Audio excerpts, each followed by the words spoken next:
So we have a new CBS News poll asking American voters about a number of different things, which we will look at. But one top line that just cannot be missed is that at this point in time, almost 6 months out from the November 2020 election, 75% of Trump voters still believe Donald Trump's lie that he won the election, not Joe Biden. 75% of Trump voters responded that no, I do not consider Joe Biden the legitimate winner of the 2020 election. It's almost as bad with Republicans. The idea that there's a big difference between Republicans and Trump voters.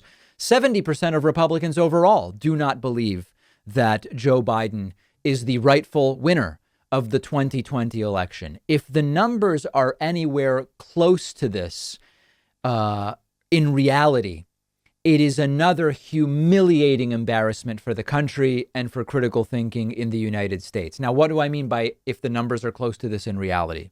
It's a reasonable question to ask whether they actually believe it or they are showing support for their tribe by claiming to believe it, even if they don't, to send a message to the pollsters, to the media, to Democrats, to whomever.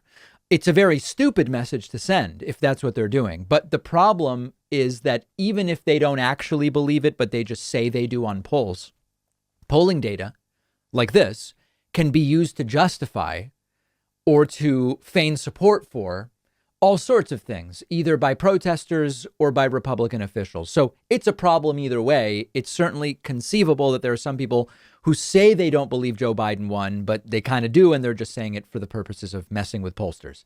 Another issue. We've covered how more voters than in a long time have abandoned the Republican Party. The percentage of people identifying as Republican has gone down. As a result, does it make it more likely that the Trumpists that stay are the ones most likely to believe any lie that Donald Trump tells, and that this is less a shift in the Republican Party believing this? It's just the people that still identify are more of the Trumpy wing, which is why there's only 5 points of difference between Republicans and Trump supporters in this particular case. That may be. On the other hand, thanks to Trump, there's lots of previous non-voters who joined the Republican Party, so maybe we can't make such an assessment. Other interesting data points from the poll: despite the controversy in Washington, D.C. about infrastructure spending, it's very popular. 87% of the country wants to spend money on improving roads and bridges. Overall, 58% of the country approves of Joe Biden's infrastructure big picture. That plan includes money for roads and bridges, but also building out green infrastructure, hardening and improving the electrical grid, modernizing, building electric car chargers, speeding up transitions to renewable energy, many other great things. That's popular. Even though it's not clear a single Republican will vote for it in the House or Senate, it's popular. Overall, Joe Biden has very high approval on vaccine distribution. 72% of the country approves of the job Biden has done on vaccines. Even nearly half of Republicans say Biden has done well on vaccines. On vaccine hesitancy, the numbers, they improved marginally since last month in this same poll, not by much. The number of people who are saying no to the vaccine is steady at 22, similar to last month, similar to other polls. The number who are maybes went down from 22 to 18, and the number of yes went up from 55 to 60.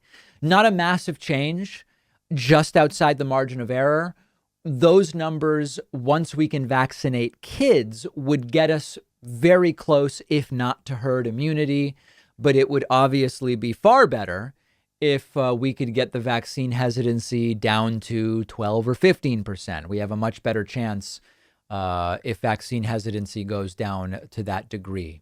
So that's the situation. Much of it is disturbing. I mean, it's very disturbing, of course, that 75% of Trump voters, now almost 6 months out from the election, still are saying that Donald Trump won. Most of those people want Trump back and would vote for him again, as recent polling has shown us. You also don't get to numbers like these without big boosts from media. And so we have to go back to Fox News and to Newsmax and to OAN and others for boosting these conspiracies from day one after the election, continuing to boost them until they received lawsuit threats. And even today, they're still hosting guests who say this exact same stuff. The network anchors will sort of stay silent and play more coy with it. But that's a big factor in how people even came to believe this stuff. It's not clear how we fix it.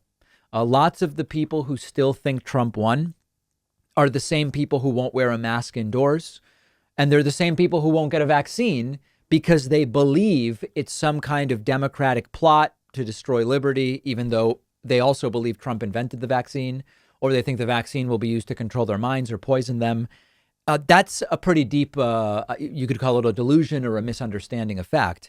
That's deep and significant, and I don't really know how you fix that. And so maybe in that context, it's not super shocking that you still see that level of the Republican Party believing Trump didn't really lose. Joe Biden didn't really win. And what some of you are not going to believe is that they are sort of going at it again with the voter fraud stuff. Yeah, yes, they're doing it. Take a listen to this.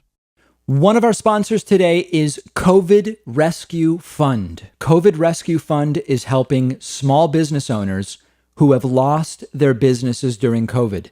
There are over 100,000 small businesses that have had to close their doors since the pandemic began.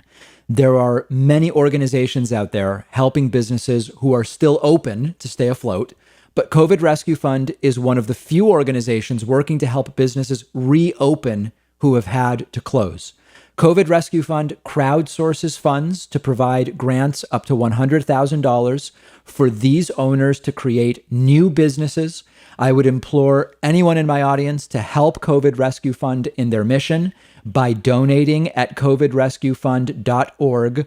All money that you give is going to the mission, not to compensating people who work for the organization. The founders of COVID Rescue Fund are big fans of the David Pakman Show. Let's help them bring back as many small businesses as we can. The link is right underneath this video.